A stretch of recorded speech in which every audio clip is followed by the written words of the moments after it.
पर विश्वास तो कई बार पत्थर में भी परमात्मा को प्रकट कर देता है। कि हम 23 तारीख से रामचरितमानस का पाठ कर रहे हैं और 25 तारीख से श्रीमद् भागवत जी की कथा कर रहे हैं। जब बहुत पहले अयोध्या आता था तो मुझे ऐसा लगता था कि मैं कलयुग की अयोध्या में आया हूँ, पर जब मैं आज आया तो मुझे लगा मैं त्रेता की अयोध्या में आया हूँ। आपके जीवन की हमको लगता है कि ये सर्वोच्च कथा होगी। मानस के मर्मज्ञ अंतरराष्ट्रीय कथावाचक अयोध्या में पहुंच चुके हैं पुंडरीक जी महाराज। 25 तारीख से भव्य अयोध्या में दिव्य कथा का आयोजन हो रहा है और महाराज जी अपने मधुर वचनों से तमाम सनातनियों को अयोध्या की सरजमी से, अयोध्या की पावन धरती से, अयोध्या की पावन धरा से कथा तमाम लोगों को सुनाएंगे। 25 तारीख से भव्य मंदिर की प्राण प्रतिष्ठा के उपरांत दिव्य कथा का आयोजन और गुरु जी के जो है पिता ने, बाप दादाओं ने, बुजुर्गों ने जो है राम कथा सबको सुनाया। तमाम लोगों को ये दिन आज देखना था, लेकिन पुंडरीक जी महाराज जब इस वक्त अयोध्या में है तो इनको दिव्य उत्सव में, इस प्राण प्रतिष्ठा के महोत्सव में बुलाया गया है और इसके बाद कथा तमाम राम भक्तों को सुनाएंगे। स्वागत है। जय श्री राम महाराज जी। जय श्री राम, जय श्री राधे भैया। मानस के मर्मज्ञ हैं प्रभु श्री राम आ रहे हैं। 22 तारीख को भव्य प्राण प्रतिष्ठा है, 25 तारीख से अयोध्या में ही आपका कार्यक्रम है, कथा आप सुनाएंगे। उम्मीद और ये अपेक्षा किया था कि बाप दादाओं ने लड़ाई लड़ी, मानस के मर्मज्ञ आपके पिताजी, इसके बाद आपके दादाजी कथा वास्ते वास्ते जो है जीवन का अंतिम सांस ले लिए और उनको ये दिन देखने को नहीं मिला। 22 तारीख को आपके आंखों के सामने प्रभु श्री राम की प्राण प्रतिष्ठा होगी। अपेक्षा, परिकल्पना, कल्पना कभी किए थे कि ये दिन देखने को मिलेगा? नहीं, कल्पना तो पूरे देश ने नहीं की थी, पर विश्वास पूरा था। कल्पना से बड़ा विश्वास होता है। कल्पनाएं दुनिया की टूटती रहती हैं, पर विश्वास तो कई बार पत्थर में भी परमात्मा को प्रकट कर देता है। इसलिए मेरी पीढ़ियां और इस देश का संत इतिहास कल्पनाओं पे नहीं, विश्वासों पर जिया था, जिसलिए उन्होंने पूरा जीवन उस विश्वास के आधार पर बिताया था। और उन्हीं सब के आशीर्वाद से आज मैं ये कहूँगा, ऐसा लग रहा है कि मैं ये प्रोग्राम, ये आयोजन, ये राम मंदिर को देखूंगा, पर सच में अपनी चैतन्य स्वरूप में इस देश में 500 वर्ष में जितने महात्मा हैं, 22 तारीख को वो सब अयोध्या होंगे। आपके पास देखने की नजर होनी चाहिए। गुरु जी, आपने जो है मानस का पाठ हर जगह किया, देशों में किया, विदेशों में किया। आपके जीवन की हमको लगता है कि ये सर्वोच्च कथा होगी।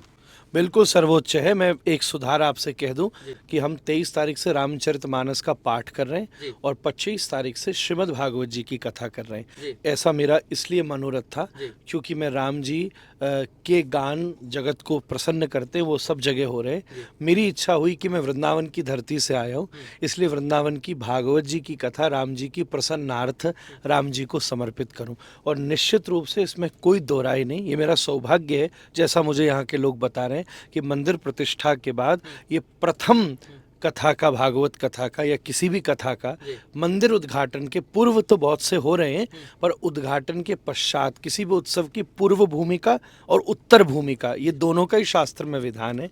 तो इस भावना से कथा के आयोजन के पश्चात ये कथा दिव्यतम होने वाली है। मेरे जीवन का एक ये शिखरस्थ है, एक अचीवमेंट है, एक उपलब्धि है।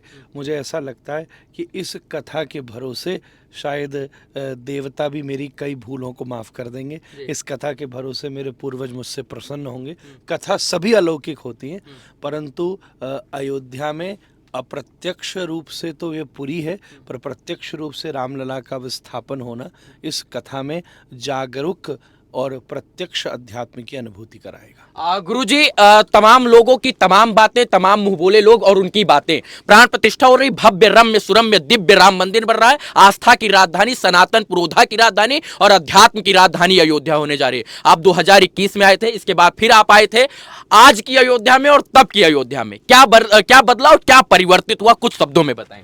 मैं बताऊं, मैं जब बहुत पहले अयोध्या आता था तो मुझे ऐसा लगता था कि मैं कलयुग की अयोध्या में आया हूँ। जब मैं आया था एक प्रकार से 2021 भूमि पूजन के समय, तो मुझे ऐसा लगा कि शायद थोड़ा अब द्वापर आ रहा है, पर जब मैं आज आया तो मुझे लगा मैं त्रेता की अयोध्या में आया हूँ। सारा स्वरूप बदल गया, सब कुछ बदल गया। मैं तो आज पहचान भी नहीं पा रहा था कि मैं उसी अयोध्या में घूम रहा हूँ। लग रहा होगा किसी फिल्म के स्टेज पर आ गए हैं ना, ऐसा लग रहा था कि राम के ऐश्वर्य का दर्शन कर रहा हूँ। अभी तक 500 साल में राम ने अपना स्वभाव दिखाया था, 22 जनवरी को राम अपना प्रभाव दिखा रहे हैं। वाह। गुरुजी का कहना है कि इस अयोध्या में और तब की अयोध्या में जमीन आसमान, पहले हम कलयुग की अयोध्या देखा करते थे, लेकिन अभी हम पुरुषोत्तम राम की त्रेता वाली अयोध्या देख रहे हैं। सब कुछ बदला, सड़कें बदली, गलियां बदली, एयरपोर्ट बदला, रेलवे स्टेशन बदला, सड़कों का चौड़ीकरण हुआ, प्रत्यक्ष अप्रत्यक्ष रूप से 17 लाख लोगों को अयोध्या में रोजगार मिला, तमाम इंडस्ट्रियल हब डेवलपमेंट हुआ। लेकिन कुछ लोग कह रहे हैं कि राम के मंदिर की जगह जो है अस्पताल बनना चाहिए था राम मंदिर या अस्पताल? नहीं, अस्पताल भी बनी रहे और बनेंगे भी, पर ये दोनों चीज़ें बिल्कुल स्वतंत्र हैं।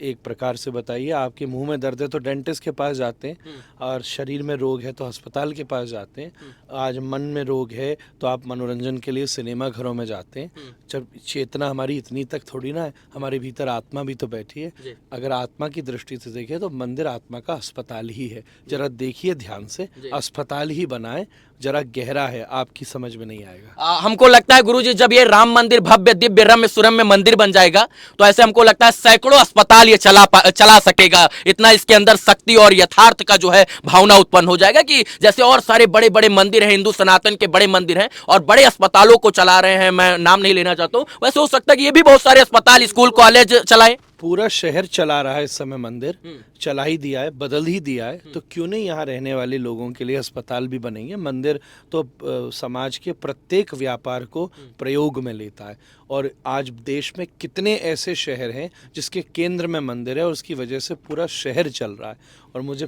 पूरा विश्वास है कि अयोध्या का स्वरूप भी ऐसा ही है, ऐसा ही होता जा रहा है, सैकड़ों मंदिर बना देगा। और मुझे तो ये भी लगता है कि यहाँ आने के बाद, दर्शन करने के बाद कईयों को अस्पताल जाने की जरूरत भी नहीं पड़ेगी।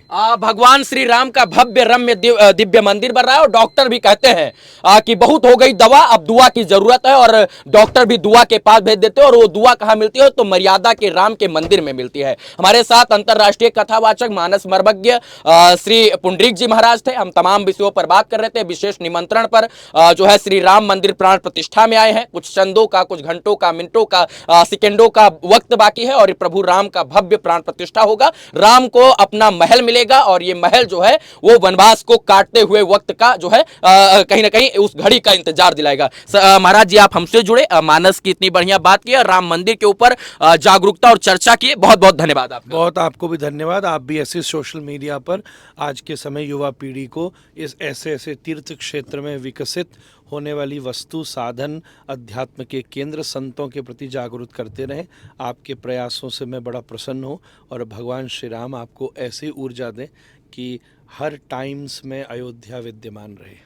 चलिए, यहाँ पर तमाम ऋषि मुनि, तपस्वी, नागा साधु, तमाम जो ब्रह्मांड के जितने भी ऋषि आत्माएं हैं वो यहाँ पर प्रत्यक्ष रूप से यहाँ पर पधारेंगी। जो प्रत्यक्ष रूप से नहीं आ सकते हैं उनकी आत्माएं भी अप्रत्यक्ष रूप से अयोध्या में वास करेंगी, और प्रभु श्री राम का मंदिर बनेगा तो उस दिव्यता को, उस अखंडता को, उस ब्रह्मांड को, उस अलौकिक दृश्य को कौन भूल पाएगा। हमारे साथ अंतरराष्ट्रीय कथावाचक पुंडरीक जी महाराज जी थे। हमारे साथ जो है उदासीन अखाड़ा के जो है उदासीन अखाड़ा, पंचायती अखाड़ा, बड़ा अखाड़ा के पीठाधीश्वर वाराणसी के सत्यानंद जी महाराज थे। हम लोग इन विषयों पर बात कर रहे थे। ये मेरा प्रयास कैसा लगा आप लोग जरूर बताएं। बहुत बहुत धन्यवाद मित्रों। जय हिंद, जय श्री राम।